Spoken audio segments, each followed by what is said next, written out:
tu rincón sonoro sobre servicios sociales dirigido por Iker Usón.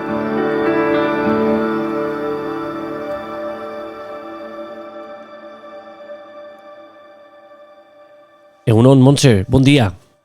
Egunon, Iker. Bueno, pues las personas que hayan abierto el podcast sabrán que hoy vamos a hablar contigo, que la idea es poder, gracias a tu colaboración, hacer este recorrido nada menos que desde 1978 hasta el año 2020, en el que ya te jubilaste.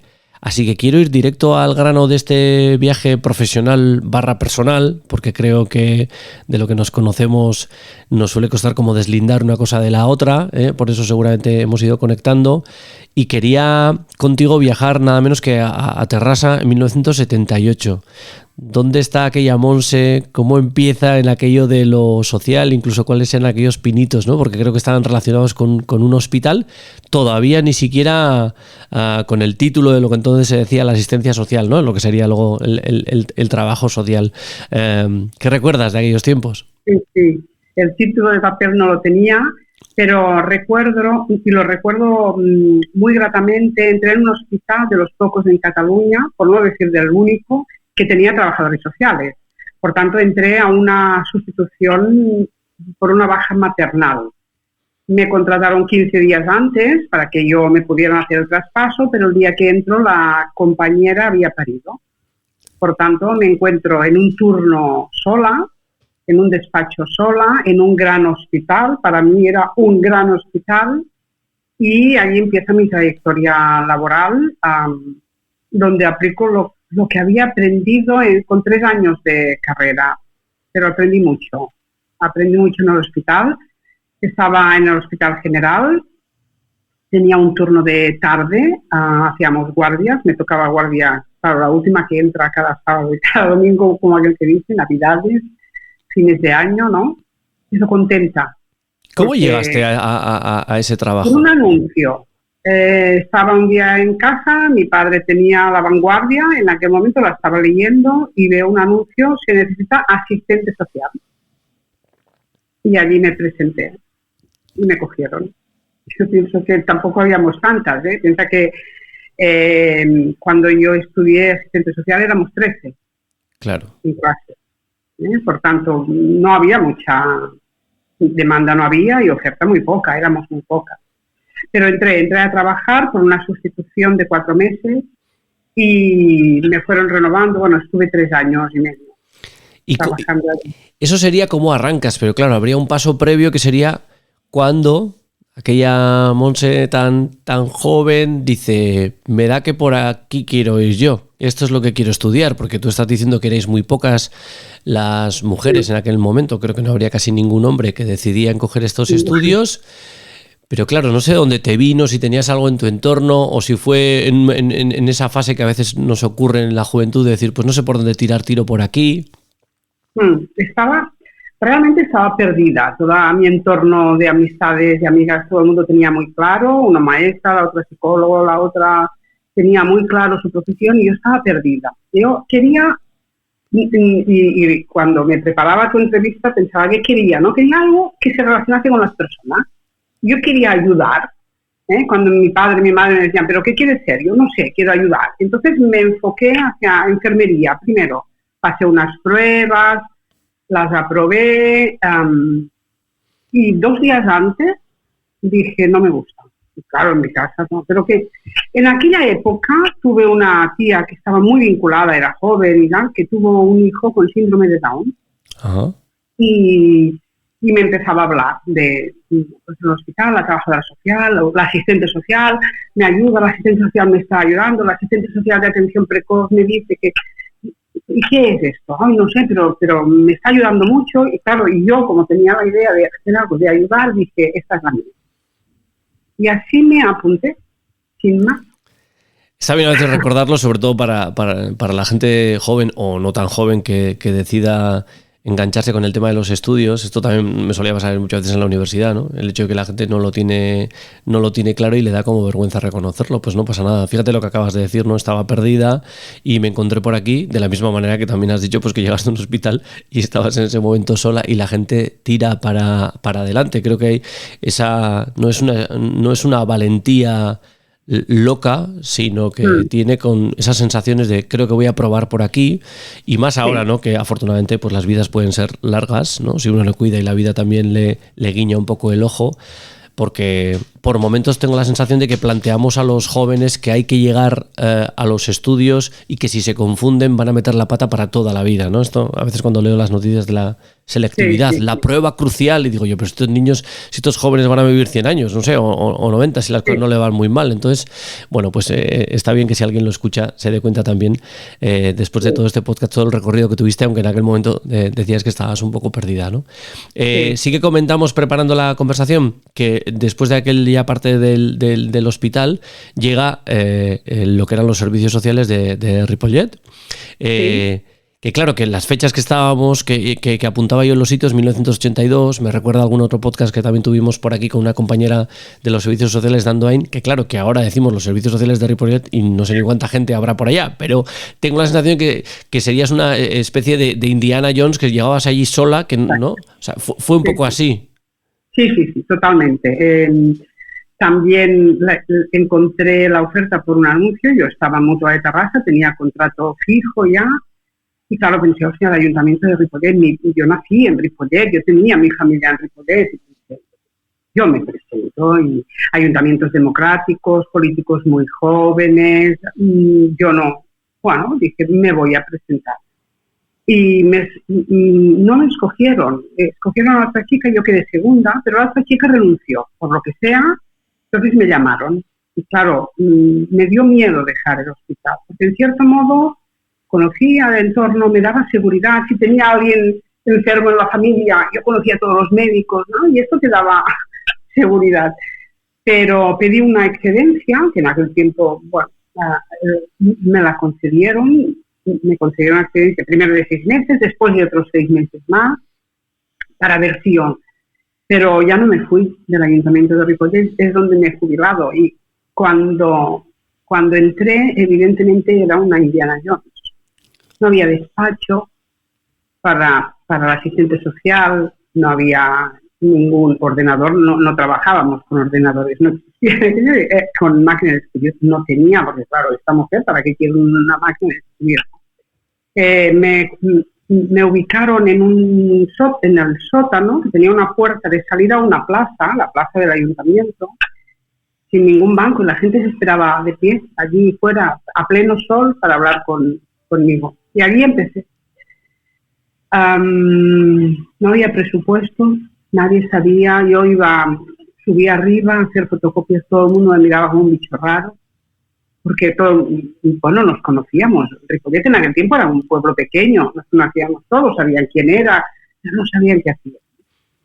Y poco a poco fui explicando, ¿no? Bajaban a almorzar a una sala de al lado y aprovechaba para hablar con toda la gente que bajaba a almorzar y bueno, y así me di a conocer.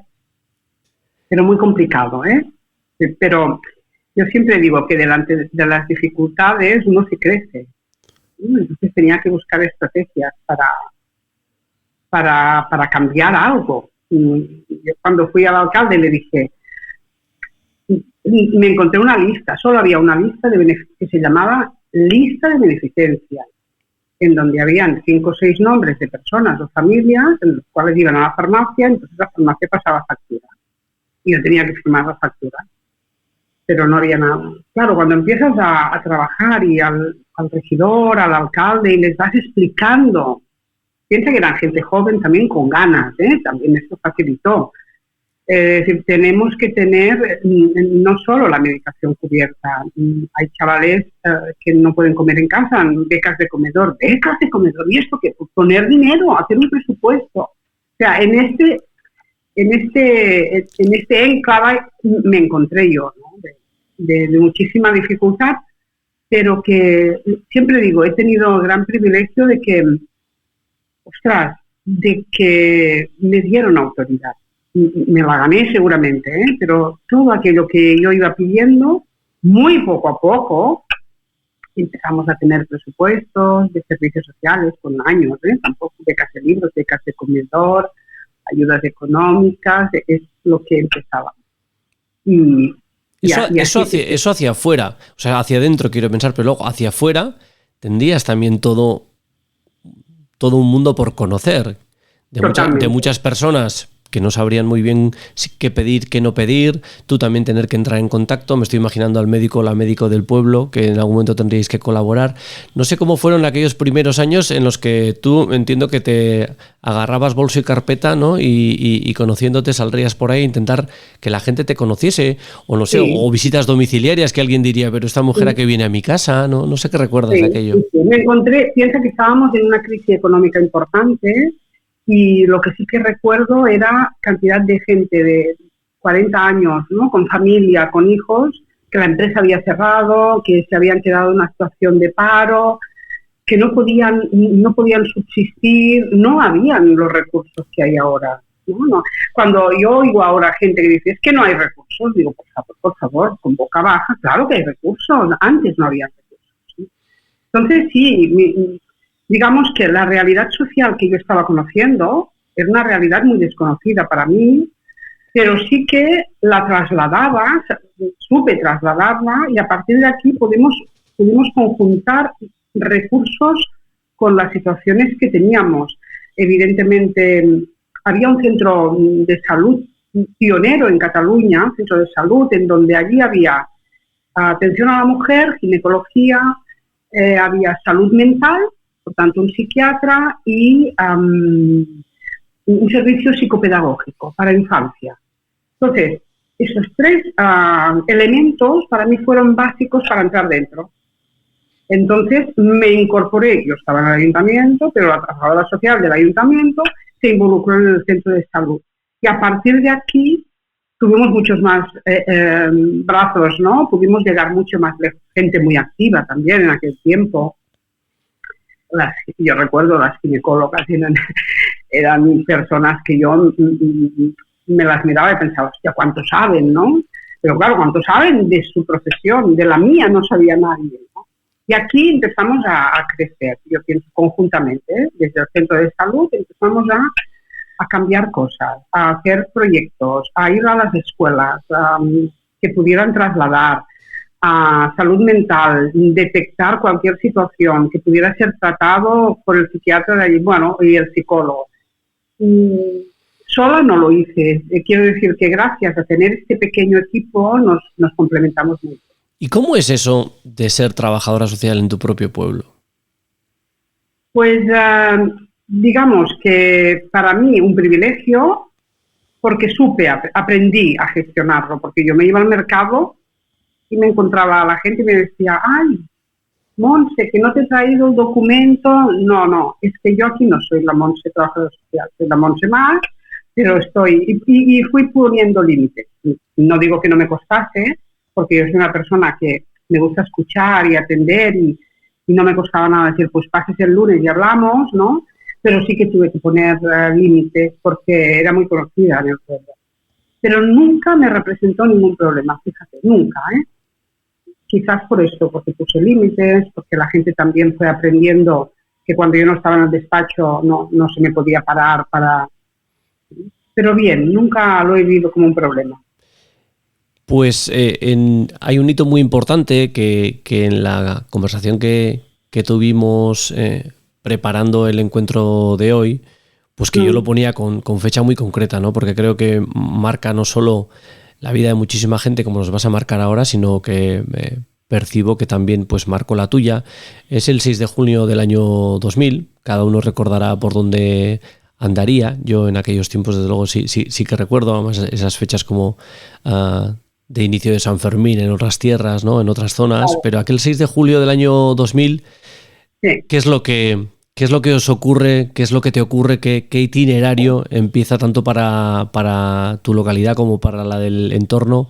¿Qué pasó en aquella fecha? Sí. Bueno, los servicios sociales de Ripollet ya habían evolucionado mucho. Ya teníamos educadores, teníamos trabajadores sociales, yo era la responsable del Departamento de Servicios Sociales, es decir, ya, digamos, era otra etapa y, por tanto, yo tenía un equipo con quien poder trabajar. Pues mira, el 6 de julio yo estaba en mi casa tranquilamente después de comer, haciendo un poco la siesta, ¿no? Y recibo una llamada de una concejala del Ayuntamiento de Ripollet y me pregunta, Montse, ¿hay alguna escuela? No, me dijo, ¿hay algún instituto que se haya ido de Colonia? 7 de julio, no, ninguno. ¿Seguro? No. El 6 de julio, las escuelas, los institutos terminaron el mes de junio, no, nadie se va de Colonia, sin pensar nada más. Me dijo, pues es que tenemos la centralita del ayuntamiento colapsada, con medios de comunicación y llamadas, que ha habido un accidente.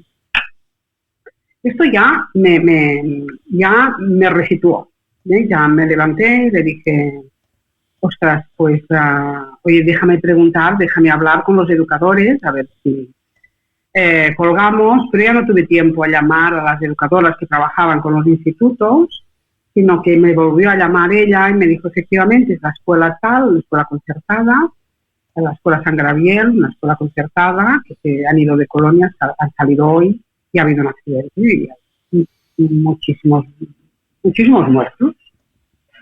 Mientras ella me estaba hablando, yo estaba mirando la televisión, porque me dijo, estás saliendo por la televisión, y vi los cuerpos en la carretera, tapados, pero que si hubiera sido un hijo mío lo hubiera identificado, como muchos padres identificaron el pantalón, las bambas.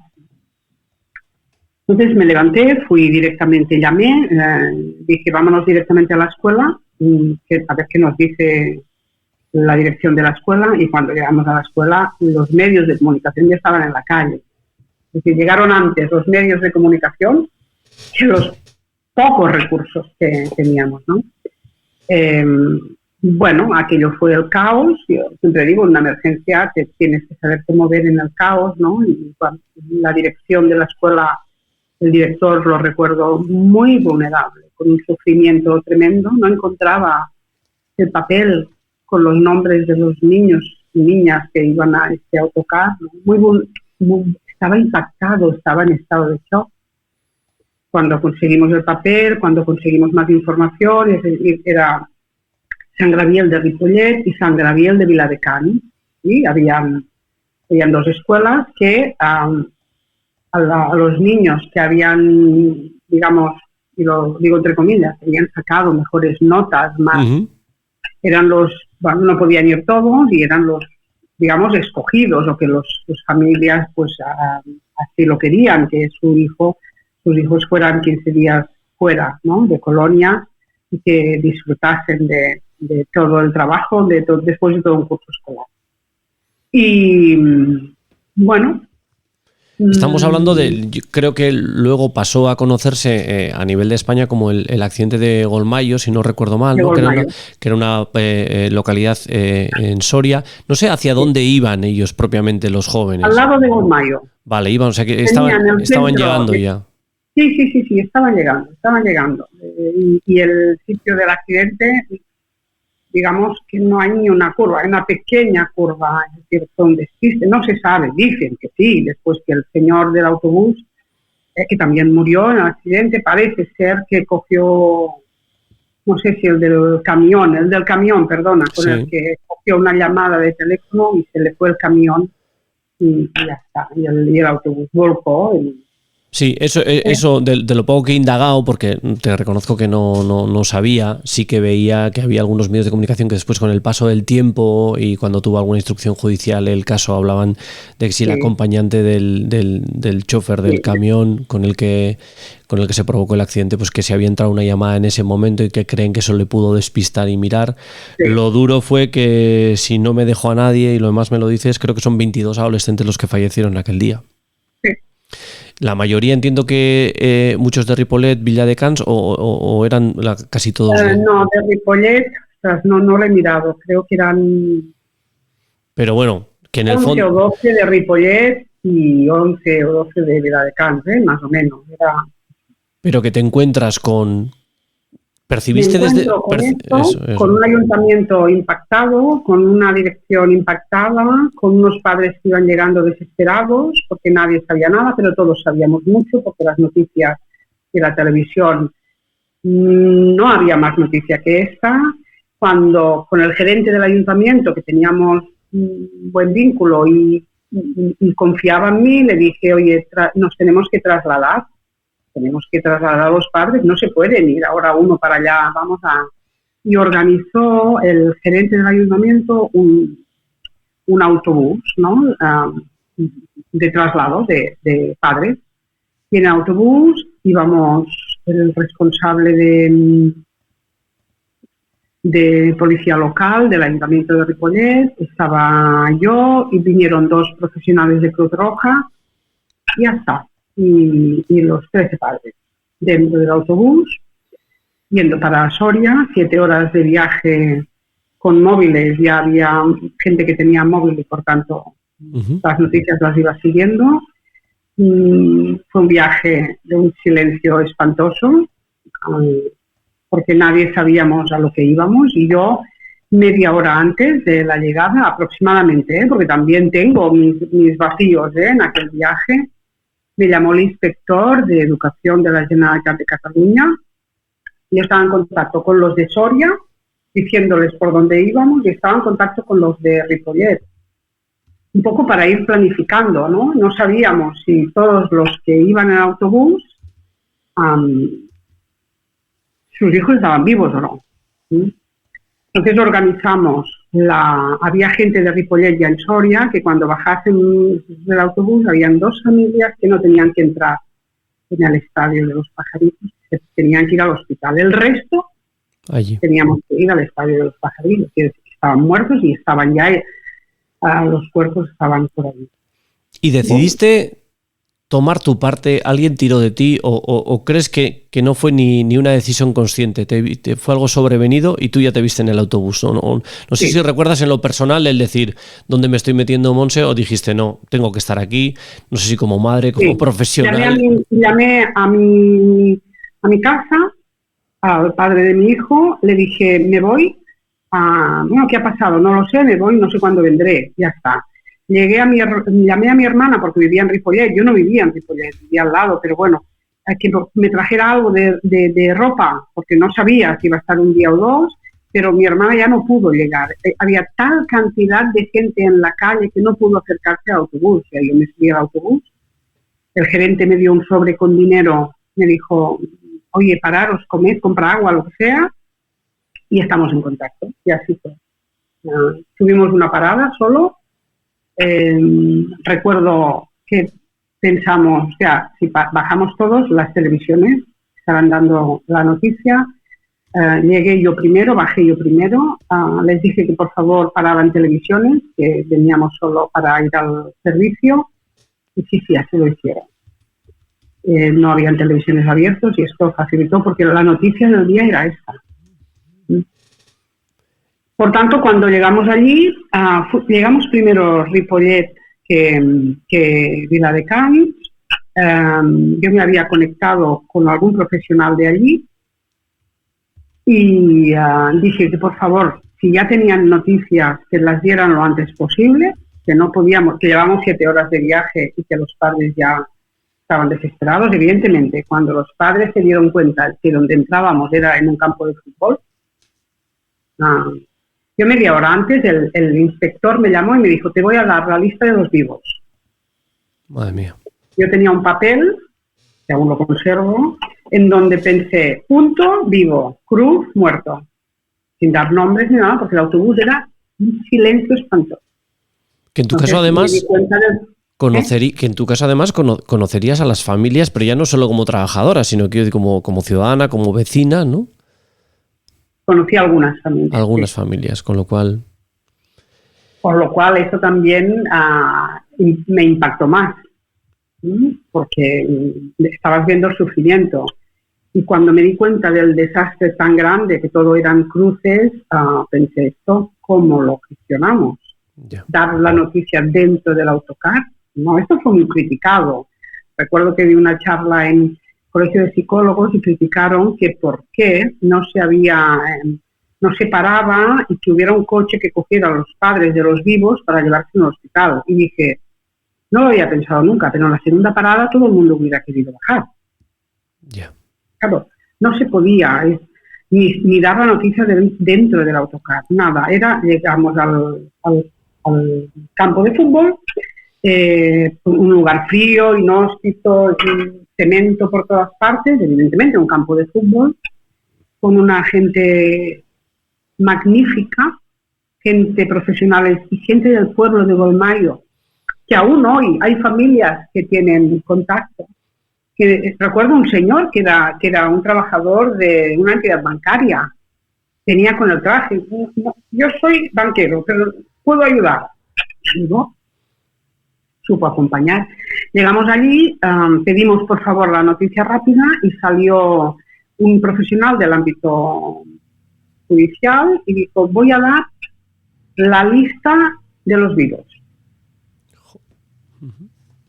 Y dio la lista de los vivos, que no había ninguno. Claro. De los que estábamos allí, porque los vivos ya se habían ido, los habíamos echado ya. Yeah. Por tanto, fue...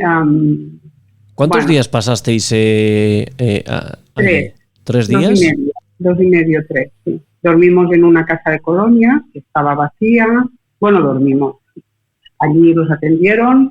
Después, primero hubo el reconocimiento de cuerpos, porque dijimos, bueno, yo me senté delante de la mesa del juez y dije, a ver, explíqueme usted qué quiere decir reconocimiento de cuerpos. Y me sacó una carpeta, me la abrió y habían las fotos de los niños y me quedé impactada. Ya. Dije, oye, ¿usted acepta que primero entre el director de la escuela? Y así descartamos los de Viladecans y nos quedamos porque si no teníamos que ver 28, 25 chavales.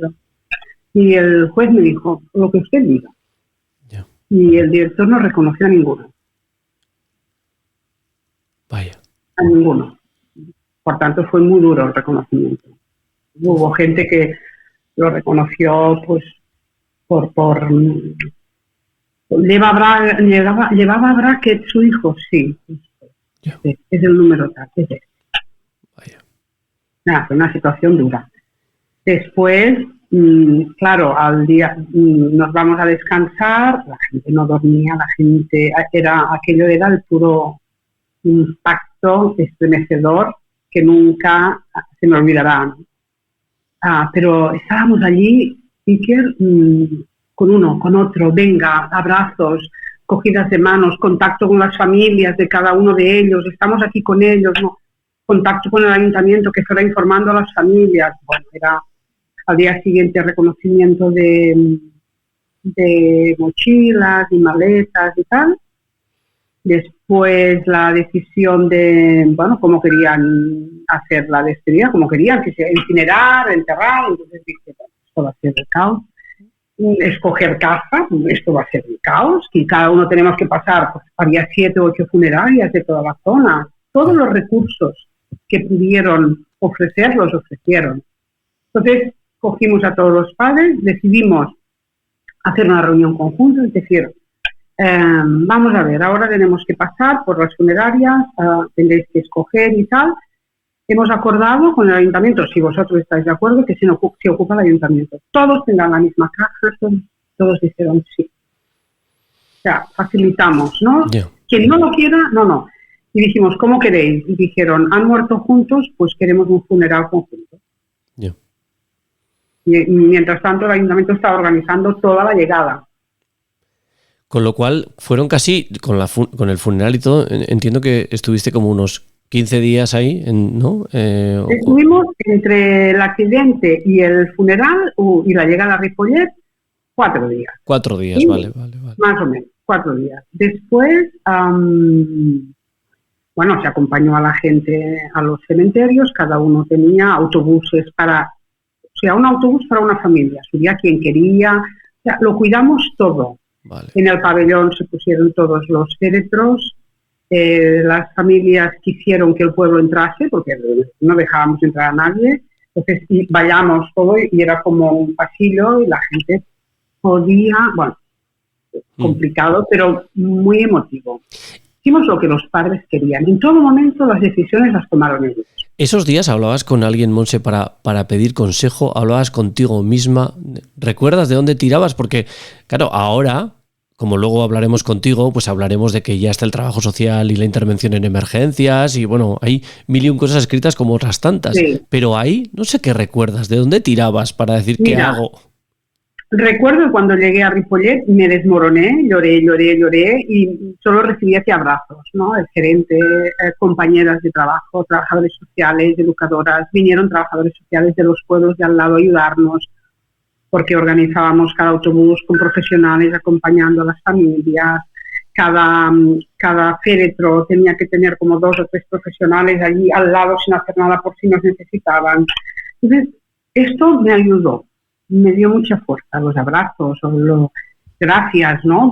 Bueno, las familias que me conocían, sabían que yo estaba allí, me venían, me preguntaban.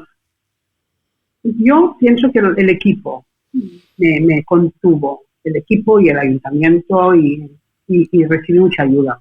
Y luego venía otro reto, que evidentemente yo ya lo había hablado algo contigo, que tiene que ver con cómo darle continuidad, porque muchas veces, como nos ocurre con las noticias, pues se termina y la vida sigue, pero aquí decidisteis, que a mí me parece claramente lo innovador y que fue el privilegio, creo que para la gente de Ripollet, que se os ocurrió el decir, con esto hay que seguir, con esto hay que continuar, hay que acompañar a estas familias, ¿no? Porque entiendo que también habría, no sé, desde alcalde u otras personas que dirían, bueno, pues ha ocurrido esta desgracia, pero tendremos que seguir con otras cosas, ¿no? No sé cómo fue aquello, porque luego, como ahora seguramente nos vas a contar, vino un trabajo de años de acompañamiento a esas familias, lo cual me parece verdaderamente un privilegio, incluso esto que en otros campos se llamaría como una buena práctica innovadora. No sé dónde os ocurrió aquello, era la propia necesidad de no dejarlo aquello todo allí. Sí. Mira, 2 días después del funeral, 2 días después, hablé con el alcalde y dije, entre hoy y mañana visito a todas las familias y te traslado lo que hay. Claro, cuando me veían, había estado en sus momentos más duros. Los que me conocían, los que no, me abrazaban, ¿no? Entonces vi el dolor frente a frente, cara a cara, con el dolor, y dije, no los podemos dejar, pero no a ellos, los hermanos, a la escuela, que tenía que empezar un curso con la mitad de la clase que no estaba. ¿Cómo los ayudábamos a organizar el curso escolar? ¿Tenían que hablar del accidente? ¿No tenían que hablar? ¿Cómo después los abuelos, los hermanos, las familias que también estaban sufriendo? Entonces, nada, llegué de las visitas, me senté delante del alcalde y le dije, tenemos que contratar un servicio de atención. Me dijo, pero a ver, ¿pero esto qué es? Digo, necesitamos un psicólogo. Yo puedo atenderlos a cualquier hora, dejo de hacer lo que hago y me dedico a ellos. Pero muchos no van a venir si no tenemos un recurso. La gente empezó a moverse, se iba al centro de salud mental y le decían que les daban horas para dentro de 3 meses, para darle la pastillita, Iker. Yeah. Y al cabo de 3 meses, valorar si tenían que aumentar o no aumentar la pastilla. Entonces me puse muy fuerte. Es verdad que yo tenía cierta, me creían, confiaban en mí, y les dije, me dijo, bueno, pero ¿para cuánto tiempo? Digo, 3 meses. 3 meses, vamos a hacer. Entonces llamé al colegio de psicología, expliqué la situación, dije, no conozco, necesito listados de psicólogos, y me dediqué a llamar. Y lo que pedía era un psicólogo que estuviera disponible mañana, tarde, de lunes a domingo, sobre todo estos primeros meses, porque la gente no quería ser atendida de lunes a viernes. A lo mejor el sábado se desmontaban, ¿eh? ¿Sí? Dijimos, vamos a hacer esto, 3 meses, y encontré una persona, un psicólogo. ¿Qué pasaba? Evidentemente no había presupuesto. El ayuntamiento no tenía presupuesto pero yo siempre digo, la gran administración puede con todo. Por tanto, que se saque el dinero de donde sea. Bueno, pero ¿esto cuánto nos va a costar? Mira, ahora era mucho dinero, ¿sí? Disponibilidad total era muchísimo dinero. El psicólogo fue presentando factura Y yo fui peleando hasta los 3 años. Primer año y medio. Atención individual a todo el mundo que entrase por la puerta, padres, abuelos, hermanos, tíos, profesor. ¿Sí? Hacíamos sesiones también con la escuela, hicimos 2 sesiones con el centro educativo para un poco analizar cómo podía ser la entrada de curso, qué tendrían que hacer, si hablar, si no hablar, cómo podían hacer una despedida conjunta.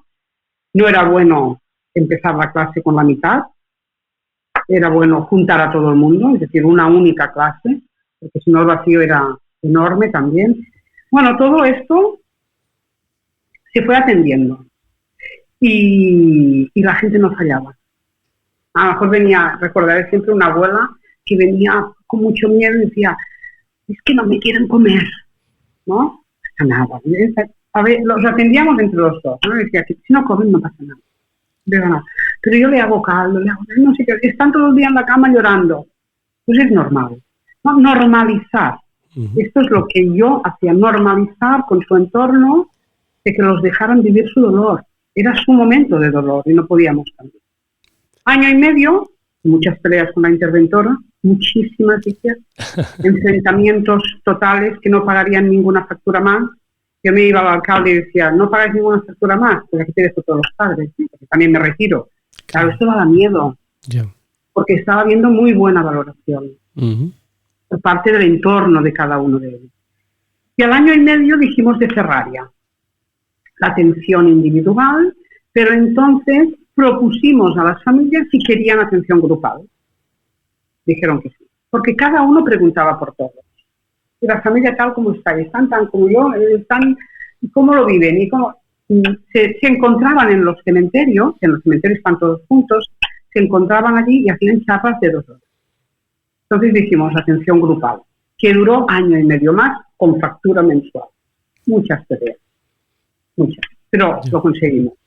Y cuando finalizó la atención grupal, que aquí no vinieron todos, vinieron más de la mitad, hubo parejas que no quisieron asistir a la atención en grupo. Entonces, cuando se terminó, quisieron montar una asociación. Dijeron, oye, vamos a montar una asociación para ayudar a padres que hayan perdido hijos. Habían pasado 3 años, habían sabido gestionar el dolor, no todos, gente lo gestionó mejor, lo recolocó bien y gente que le costó más. Y montaron la asociación Un Naurito. Y me pidieron que estuviera con ellos y ahí me metí también. Sí. Había un requisito para formar parte de esta asociación, y lo digo, y era haber perdido un hijo, y yo lo cumplía. Y por tanto, estuve con ellos. ¿Estuviste con ellos? Sí. Y muy bien, muy bien. La verdad que, claro, hablar de esto solo en clave profesional, con todo lo que aquello te supuso, y además que no solo son esos 4 o 5 primeros días, sino estamos hablando de un periodo de tantos años, más luego seguir siendo la responsable de todo lo que pasaba por los servicios sociales de Ripollet, que claro, que no era pues moco de pavo, habría que seguir con todo aquello. Quizás por eso me apetecía también que pudiésemos hacer una referencia a todo otro campo en lo profesional, que yo siempre me he imaginado que está muy ligado a esto que ocurrió, y es que donde yo te conocí, ¿no? Que era en la intervención social, en las emergencias, en la importancia incluso de algunas disciplinas como la del trabajo social, que también estaban allá, y a eso sí que te pusiste como muy de lleno, ¿no? En promover formaciones a nivel universitario. Sí. No sé si tenía que ver con generar más competencias y habilidades profesionales que te pareció que en aquel momento, bueno, ni tú ni otras personas tenían y que había que prepararlas. Viene de ahí un poco, ¿no, Montse? Sí, viene de ahí. Sí, me di cuenta y aprendí que, bueno, que esto es un extremo, una catástrofe, una emergencia enorme, pero que cada día los trabajadores sociales tenemos emergencias y situaciones de impacto, ¿no? Y me di cuenta que íbamos perdiendo, digamos, la esencia de nuestro rol, porque nos convertimos en prestadores de recursos, ¿no? Venga usted mañana, tráiganos este papel, y dejamos la relación de ayuda con las personas que sufren, ¿no? O no es una situación de impacto, un desahucio, que tenemos cada día. No sé en tu tierra, pero aquí en Ripollet, el otro día hablaba con la trabajadora social. Pues a lo mejor a la semana hay 4 o 5 desahucios. ¿Sí? o no es una situación de impacto que te comunican que en un miembro de tu familia, tu hijo tiene un proceso cancerígeno y con difícil recuperación. O no es una situación de impacto, una separación, quedarse sin trabajo. Entonces me di cuenta que a través de la formación podíamos empoderar, ¿no? Y decir, oye, usted no tiene que aprender mucho, ya lo sabe, si lo llevamos en la esencia de nuestra profesión. Pero vamos a cambiar un poco, vamos a, digamos, exploremos qué está pasando, por qué la persona ha llegado aquí. Seguramente tiene un inicio, un impacto, una situación de dolor. Trabajemos esto, porque si no, no estamos estableciendo relación de ayuda. Y este es mi objetivo en los cursos, ¿no? Empoderar que las trabajadoras sociales se den cuenta del gran valor que tenemos. Es que lo tenemos. Es que sabemos acompañar. Y lo hacemos muy bien. Claro, cuando yo digo esto, la gente se me pone y dice, o sea, es que, claro, lo dices tan que es que me estás motivando. Bueno, pues esto es. Sí, yo empecé, el inicio fue el accidente de Golmayo, evidentemente, pero después me di cuenta que tenía que abrirme y fui al Colegio de Trabajo Social. Y allí yo no había ido nunca al Colegio de Trabajo Social, nunca. Bueno, me colegié creo que en el 82, ahí en el 78. Uh-huh. Fui allí y oye, y había una decana que creyó en el proyecto y me dijo, ¿tú harías cursos? Claro, no tenía nada preparado. Sí, lo hacemos. Y oye, tuvieron un éxito brutal. Llenábamos hasta que dije, Raúl, nada más, no, estamos vendiendo humo.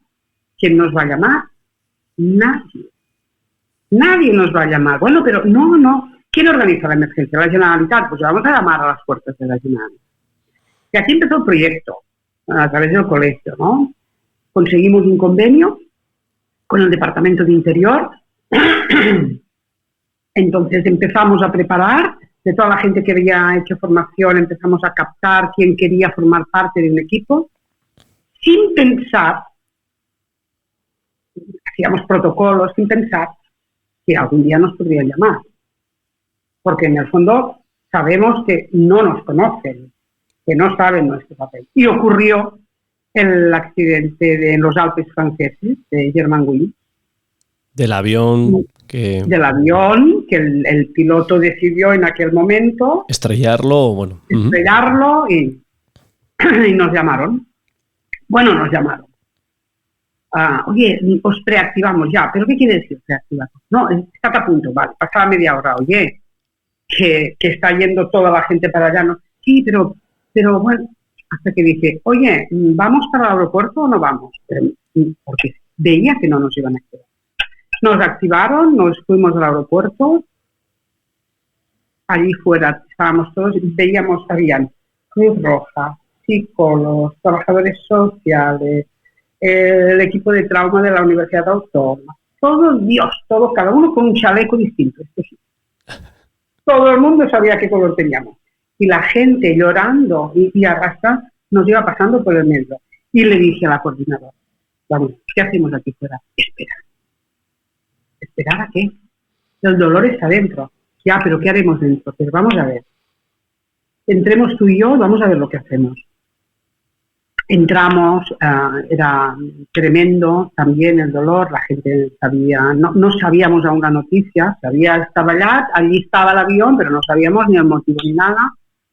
Entonces me acerqué a personas, les dije si querían agua, fuimos al lavabo, una chica se nos cayó y entonces la responsable y el director general que me conocía dijeron vamos a entrar. Y fuimos los que entramos primero, los trabajadores sociales. Yeah. Yo creo que esto fue lo que hizo que nos dieran el liderazgo.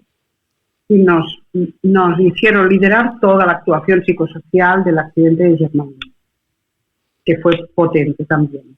Claro. Tuvimos 3 meses activados, porque antes no llegan los cuerpos, los restos de los cuerpos y tal.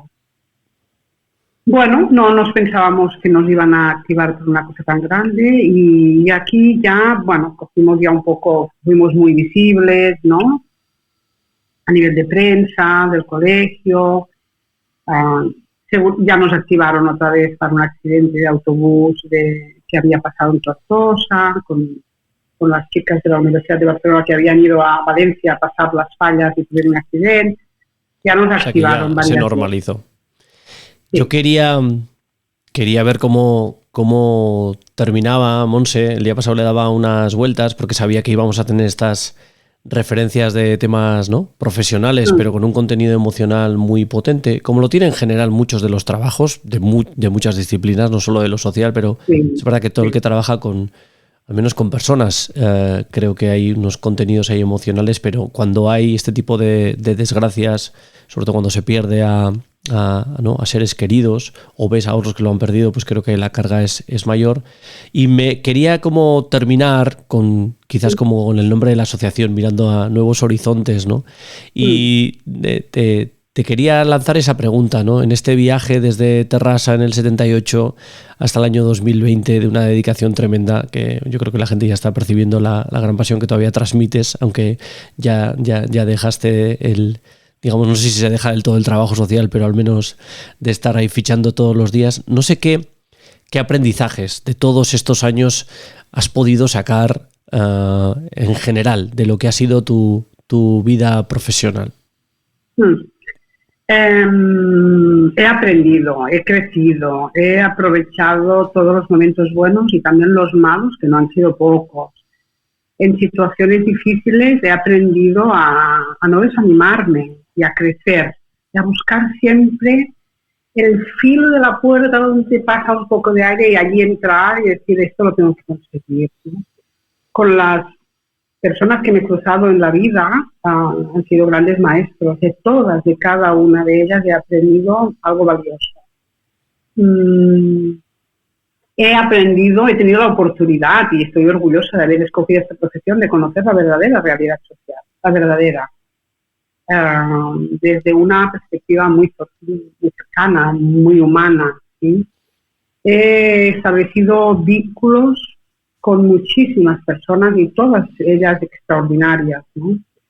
He acompañado a muchas personas con un dolor, lo peor que te puede pasar en la vida, ¿no? Este es un enorme desafío. Situaciones de gran impacto, situaciones de inmenso dolor, he podido acompañarlos, ¿no? También he aprendido a llorar con ellos, porque no, digamos que no te deja igual participar o no participar en una emergencia, ¿no? Me he adaptado, he aprendido a adaptarme a realidades infinitas, diversas, a desarrollar una sensibilidad especial, a entender el dolor, el sufrimiento y el dolor ajeno, y a relacionarme con él y con estas personas, ¿no? Y he crecido a nivel profesional y a nivel como ser humano. Ya está, esto es lo que yo pienso que... Pues qué maravilla, ¿no? Poder contarlo así, ¿no? ¿Quién le hubiese dicho a tu padre que de aquel anuncio de La Vanguardia íbamos a hacer todo este recorrido, ¿no? Oye, Montse, yo quería... Seguiremos hablando, nos conocimos así de una especie de curva en la vida, en una formación nos cruzamos y desde entonces hemos mantenido relación de una y otra manera. Me apetecía mucho tenerte en el podcast, te quiero agradecer mucho lo que nos has compartido, porque hay muchos elementos que son de cierta intimidad y no solo de tu carrera profesional. Así que te quería dar muchas gracias. Creo que tienes muchos elementos para estar muy orgullosa de todo lo que ha sido tu itinerario y tu vida profesional, y seguramente creo que va a ser muy interesante para muchas de las personas que todavía estamos, de las personas que están empezando, o incluso de las personas que por momentos también en su disciplina, en su desarrollo profesional, pues tienen dudas o están incluso cansadas. Seguramente les vendrá muy bien para remotivarse y mirar hacia adelante. Así que un fuerte abrazo, buen día, que nos veamos dentro de poco, sin que tenga que ser con pantallas de por medio. Gracias a ti, Iker, por haberme llamado. Dudaba de que pudiese interesar. Me has ayudado a hacer una reflexión de años para atrás y bueno, y muchísimas gracias. Te aprecio mucho. Sabes que estoy en contacto, escucho todos tus podcasts y muchísimas gracias a ti. Agur, Iker. Lo dicho, agur. Buen día. Adiós, buen día. Adiós, Iker. Gracias por escuchar La Última Red. Puedes seguirnos en Facebook y YouTube y escribirnos a ultimaredpod@gmail.com.